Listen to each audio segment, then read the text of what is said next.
Queridas amigas y amigos, quiero darle las gracias a la Universidad Nacional de Colombia, al Ministerio de Educación, a la señora ministra y a la Fundación Ceiba por permitirme volver a este país que tanto aprecio. A Colombia y a Costa Rica los ha unido una profunda amistad durante siglos. Mi país es pequeño en comparación con esta tierra, pero su corazón es inmenso. Y en ese corazón hay un lugar especial para Colombia y para su gente. Muchas veces nuestro pueblo ha llorado junto al pueblo colombiano. Muchas veces hemos rezado por un futuro de paz para esta nación hermana. Muchas veces hemos levantado nuestra voz en contra de la violencia que lastima a sus hijos. Probablemente ningún otro país latinoamericano le inspire a Costa Rica tanta solidaridad, tanta admiración y tanta gratitud como la que le inspira a Colombia.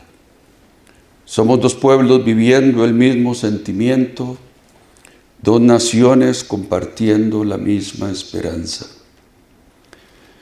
No importa si uno usa chonete o sombrero paisa, si se baña en las aguas de Limón o de Barranquilla, si come gallo pinto o sancocho, ajiaco o tortillas palmeadas, esas diferencias no existen en el centro del alma.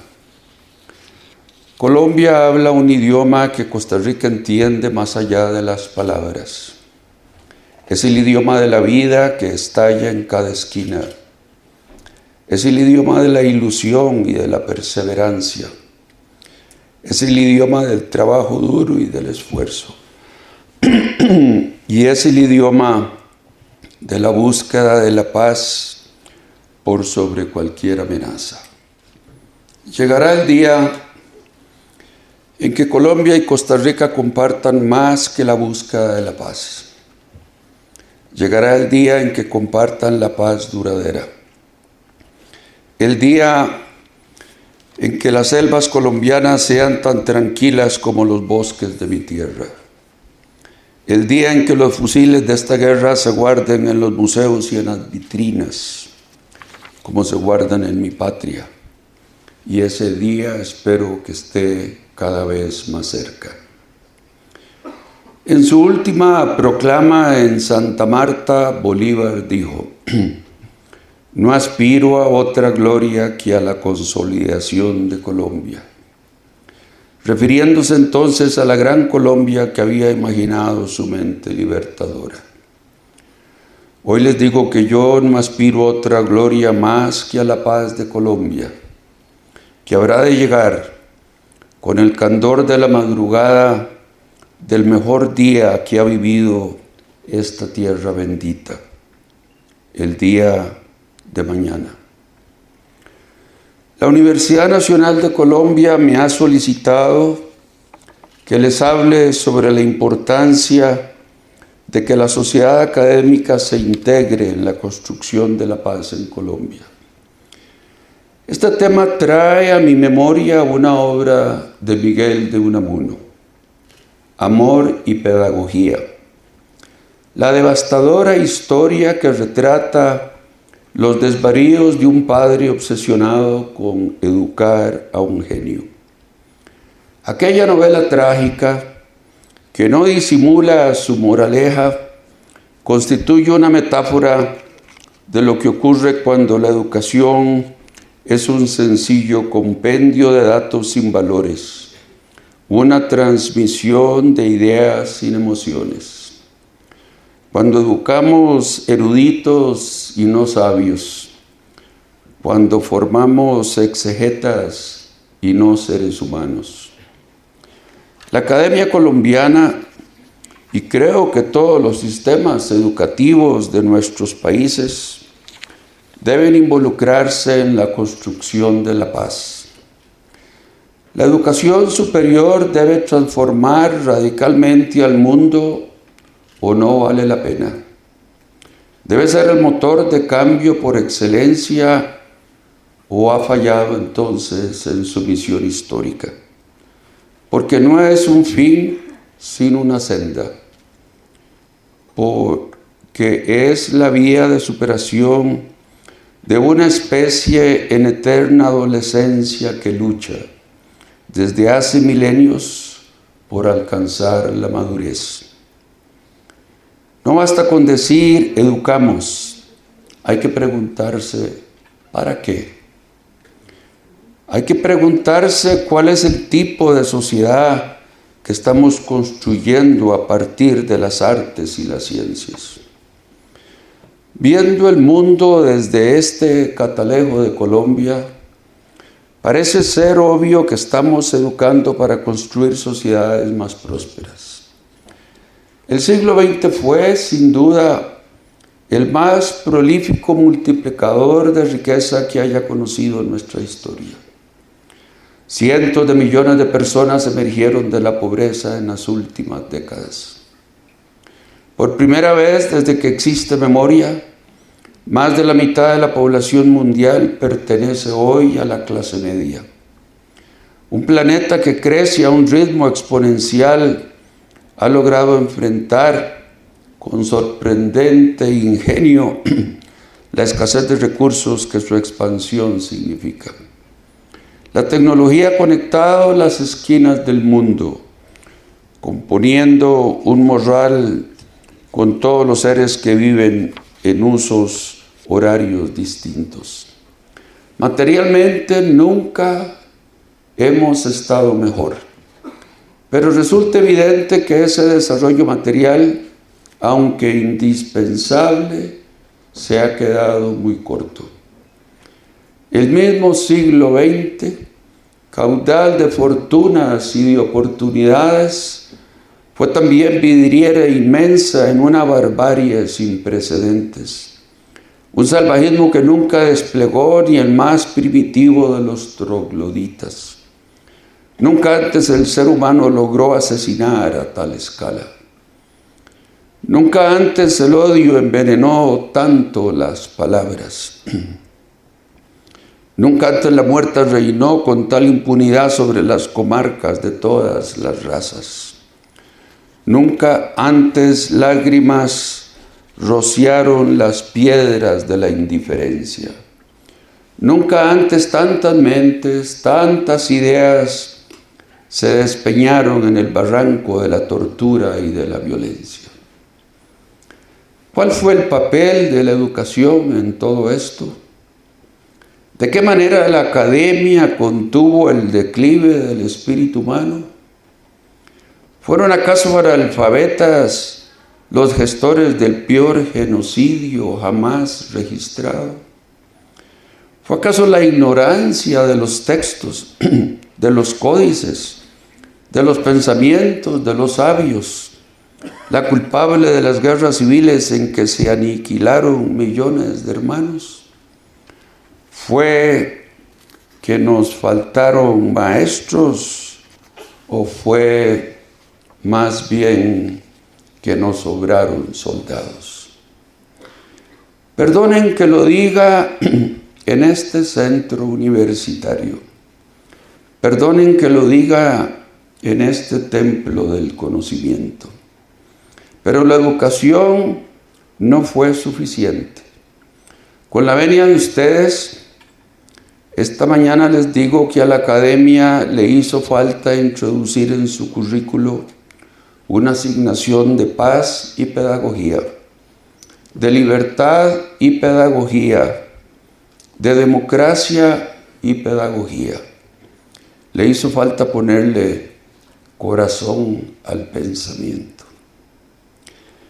Paz y pedagogía quiere decir educar para la paz y con la paz.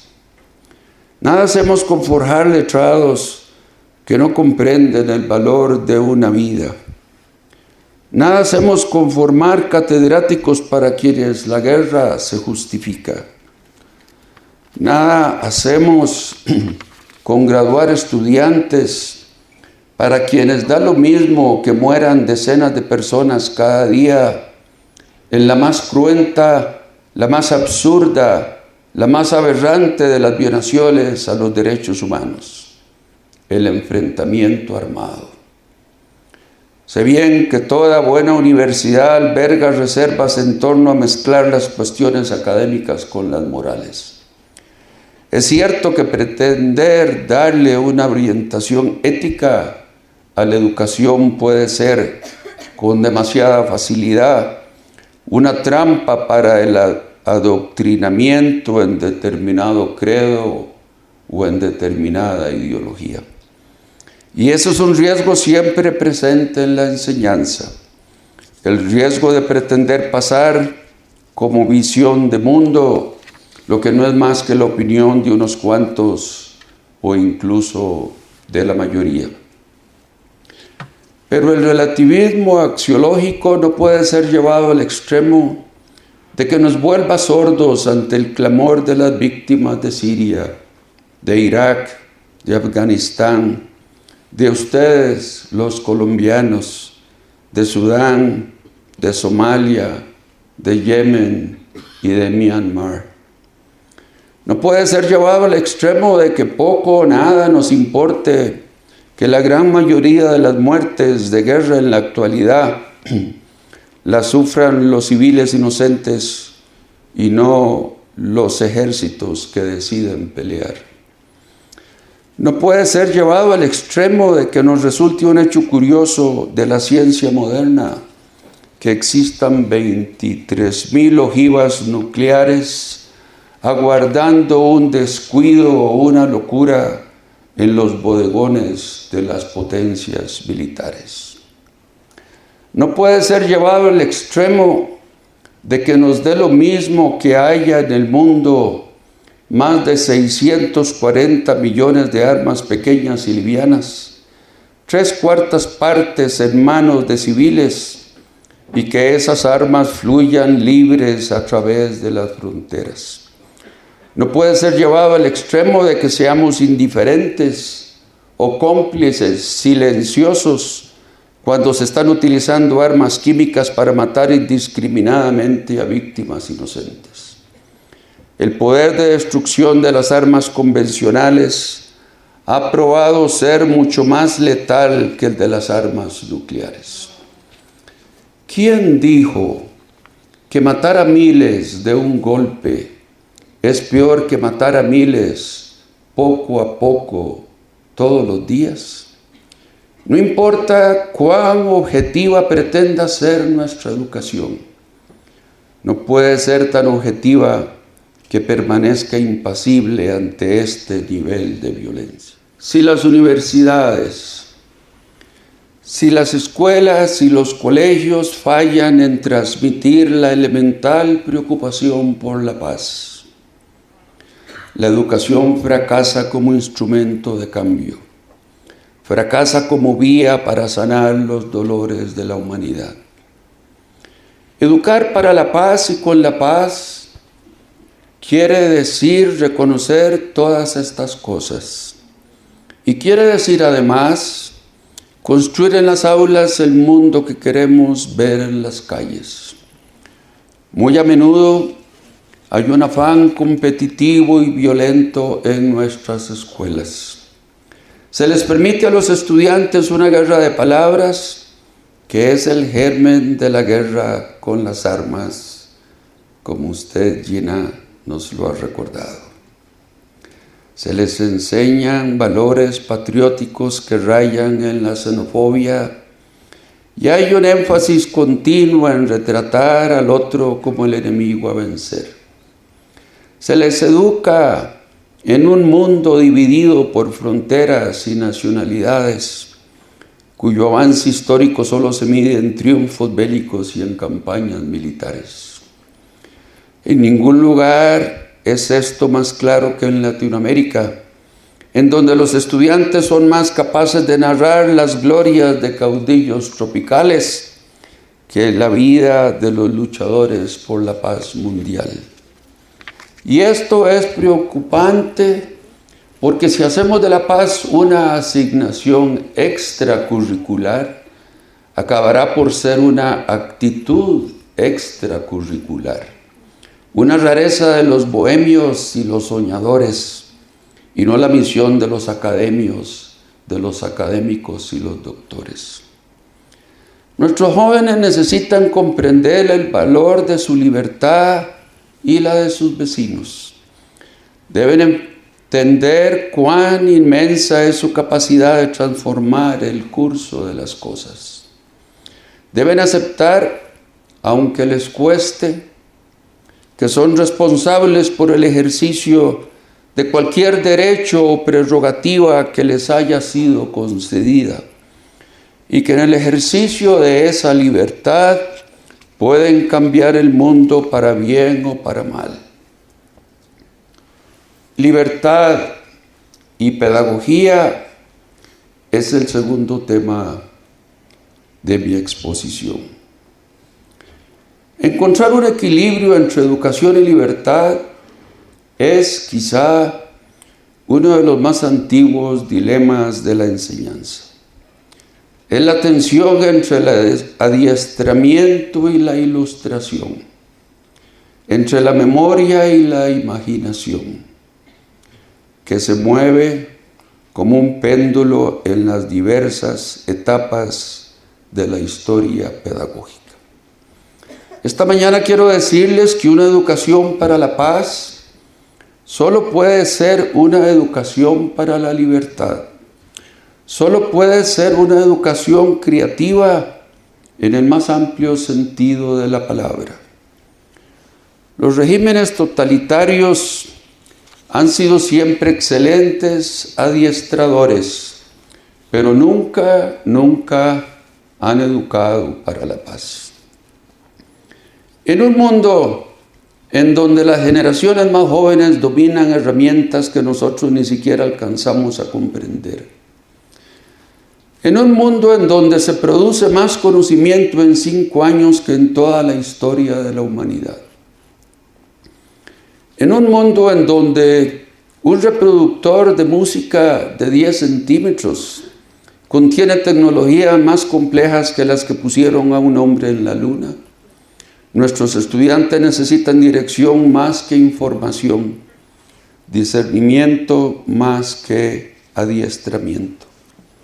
Necesitan comprender su capacidad de transformación y ejercer esa capacidad. Esta mañana les digo, no hay que tenerle miedo a la libertad. No hay que tenerle miedo a ese galope creativo que destruye a su paso los dogmas y los prejuicios. No hay que tenerle miedo aunque demuela las paredes del pensamiento antiguo, aunque revuelva el polvo de las tradiciones que han permanecido intocables durante siglos. En verdad les digo que un mundo mejor no está escondido en los archivos. No vendrá del acervo de costumbres que en el pasado nos han llevado una y otra vez al borde del abismo. Un mundo mejor vendrá de la imaginación. Vendrá del germen sempervirente del ingenio humano. Hay que confiar en ese germen. Hay que poner en él toda la esperanza que hemos rescatado de las fauces de la frustración. Hay que creer que el futuro es nuestra más conmovedora oportunidad y que depende enteramente de la libertad que les demos a nuestros pueblos y a nuestros estudiantes para rectificar el rumbo. Un último tema me resta por mencionar, y es la imperiosa necesidad de enseñar en nuestros currículos la importancia de la democracia. Antes que colombianos o panameños, antes que japoneses o indios, antes que sudafricanos o congoleses, antes que alemanes o ingleses, nuestros estudiantes deben ser ciudadanos. Si hemos de forjar estudiantes ciudadanos, si hemos de crear una verdadera conciencia política en nuestra sociedad, hay que empezar por construir una cultura de democracia y pedagogía. Hay que empezar por enseñarle a nuestros jóvenes el valor de la negociación y de la diplomacia, que no es otra cosa más que el camino de la democracia. Hay que empezar por enseñarles aquello que alguna vez dijera Jorge de Bravo, el más grande poeta de mi pueblo, que la paz no es una medalla, la paz es una tierra esclavizada y tenemos que ir a libertarla. Todos los días, en todas las horas, en cada lección y en cada asignatura. Siempre he creído que la inmensa mayoría de los conflictos que vive la humanidad pueden y deben ser resueltos mediante la negociación y la diplomacia, y que el uso de la fuerza debe ser el último, siempre el último recurso. Hay quienes consideran que las negociaciones de paz son una expresión de ingenuidad, que no hay acuerdo posible con los agresores y que la única salida realista es apostarle al exterminio de las fuerzas enemigas. Hay quienes creen que es un error extender la mano a grupos que han incumplido acuerdos alcanzados en el pasado. Hay quienes sostienen que un cese al fuego solo es deseable bajo ciertas condiciones. Yo entiendo su posición. Entiendo su temor a transar con bandos que durante décadas han teñido de luto a un país entero. Entiendo que es difícil vislumbrar un puente que acerque dos posiciones tan dramáticamente opuestas. Pero yo les aseguro que no son los primeros y probablemente no serán los últimos en sentirse de esa manera. Todo conflicto armado que ha sido resuelto a través de la negociación y la diplomacia se encontró en algún momento exactamente donde se encuentra hoy Colombia, vacilando entre el respaldo y el recelo. Hoy quiero decirles con todo el poder de mi convicción que la paz es preferible a cualquier alternativa.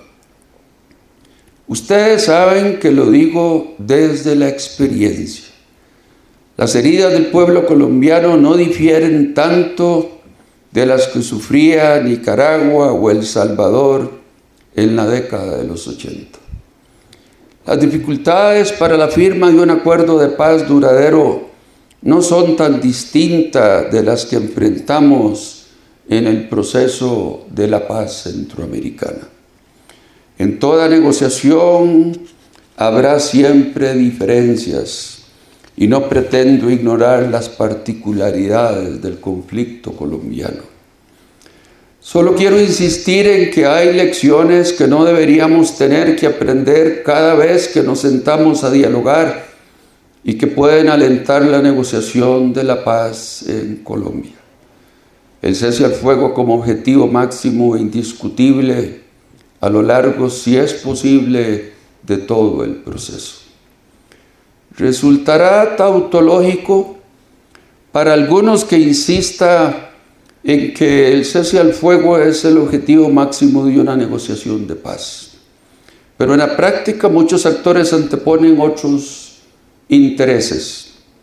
Cada vez que nos levantamos de la mesa porque la compensación no es suficiente, porque nos indigna la amnistía a los perpetradores, porque objetamos que se otorgue o no se otorgue participación política a los grupos subversivos, estamos diciendo que esos objetivos son más importantes que el cese al fuego. Estamos diciendo que la guerra es preferible a ciertas versiones de la paz. Algunos argumentan que se trata de un asunto de confianza. Si no se alcanzan ciertas condiciones, no hay garantía de que los actores abandonarán sus prácticas agresivas. Yo les garantizo que esas discusiones ya las tuvimos nosotros en Centroamérica en la década de los 80. Les garantizo que las tuvieron en Irlanda del Norte, en Sudáfrica y en Bosnia y Herzegovina. Y les garantizo también que las han tenido en las infértiles negociaciones de paz en el Medio Oriente, donde siempre han primado otros objetivos por encima del silencio de las armas. La diferencia está en la inamovilidad del objetivo, la firmeza en insistir que el fin de todas las hostilidades es más importante que cualquier otra victoria. El proceso de negociación no es otra cosa más que un esfuerzo por reducir los costos de la paz y aumentar el costo del conflicto. Es decir, hacer más fácil un acuerdo y más difícil la prolongación del statu quo. El cese al fuego es la forma más eficiente de alterar esa ecuación y elevar entonces así el costo del fracaso. En la medida en que no exista un cese al fuego como precondición para la negociación, el proceso de paz sufre siempre el riesgo de ser secuestrado por episodios de violencia que disuaden a las partes, enfurecen a la opinión pública y minan la confianza de la comunidad internacional en el éxito de las conversaciones. Como ustedes saben, las 5 repúblicas centroamericanas negociamos el plan de paz en contra de la voluntad de las 2 superpotencias de la Guerra Fría, los Estados Unidos y la Unión Soviética, Ronald Reagan y Mikhail Gorbachev, quienes siempre se opusieron a una salida diplomática del conflicto. Francamente dudo que algún actor internacional se atreva ahora a boicotear el proceso de paz que se lleva aquí en Colombia. Es más, se requerirá de la cooperación internacional para cubrir los costos de implementación de un eventual acuerdo. Pero el apoyo de la comunidad internacional está condicionado a que las partes puedan demostrar que son capaces de dejar de agredirse. Un cese al fuego es fundamental para inclinar la balanza decididamente a favor de una paz duradera. Es claro que no hay una única respuesta para alcanzar una paz duradera. En esto, como en cualquier empresa humana, carecemos de recetas infalibles. La paz es un impulso dinámico, vivo en el más enérgico sentido de la palabra, y por eso es inconcluso y progresivo. La paz no es obra de héroes ni titanes, sino de hombres y mujeres imperfectos, luchando en tiempos difíciles por un resultado incierto. Para arrojar luz sobre el conflicto colombiano se requiere de la voluntad para hacer concesiones. Me refiero a lo que en inglés se dice compromise, y que contrario a lo que uno intuye, difiere mucho de la palabra compromiso en castellano. Compromising implica la capacidad de deponer posturas, de modificar posiciones, de ser flexible en los objetivos intermedios a fin de alcanzar el objetivo último. Hacer concesiones puede ser doloroso y políticamente problemático. La opinión pública tiende a estar en contra de ceder terreno frente al adversario. Con demasiada frecuencia, las negociaciones se plantean como juegos de suma cero, en donde una parte gana y otra parte pierde la totalidad del botín. En la realidad, un proceso de paz solo puede ser exitoso en la medida en que ambos bandos ganen y ambos bandos pierdan. Quiero enfatizar esto. La única paz posible es una paz con concesiones. Esto es importante porque si queremos respaldar el proceso de negociación, debemos respaldar también las decisiones que adoptan y las concesiones que acuerdan los representantes de ambas partes. Esto requiere de mucha madurez y sobriedad de carácter. Requiere de la capacidad de abandonar una idea inalcanzable a cambio de una realidad factible. Requiere de un cambio de paradigma. En lugar de enfocarnos en lo máximo que quisiéramos obtener, debemos enfocarnos en lo mínimo que podemos aceptar. Quizás la concesión más difícil sea la relativa al balance entre la justicia y el perdón. Ambos valores resuenan en el diapasón de nuestro espíritu. Ambos valores han sido grabados en monumentos y frontispicios, en constituciones y discursos. Ambos valores son fundamentales para la vida en sociedad. Sin embargo, todo negociador de paz sabe que un acuerdo implica un equilibrio entre el reconocimiento a los horrores cometidos y el señalamiento de los responsables, y el riesgo de que el impulso por otorgar castigo se convierta en un obstáculo para lograr el fin de la guerra. Por duro que parezca, una sociedad en guerra eventualmente debe elegir entre sancionar el pasado o habilitar el futuro. Siempre habrá quienes digan que la impunidad es incompatible con la paz, y llevan algo de razón. Los acuerdos de paz que se han registrado en la historia combinan en distintas proporciones un grado de sanción con un grado de amnistía. El punto es que cierto grado de perdón es intrínseco al proceso de negociación, por el solo hecho de que es irracional pedirle a un actor que acceda a condiciones que únicamente lo perjudican.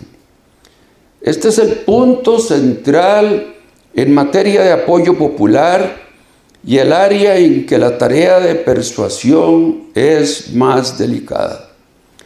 Repito que únicamente los colombianos pueden decidir cuáles condiciones resultan aceptables, pero también creo que hay una labor muy profunda de reflexión que debe anteceder a esa decisión.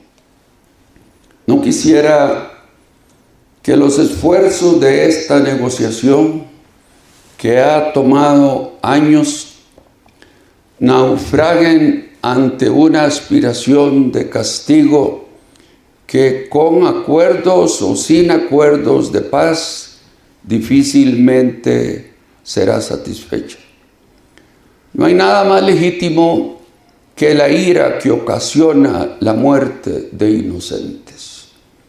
No hay nada más genuino que el dolor de cientos de miles de víctimas.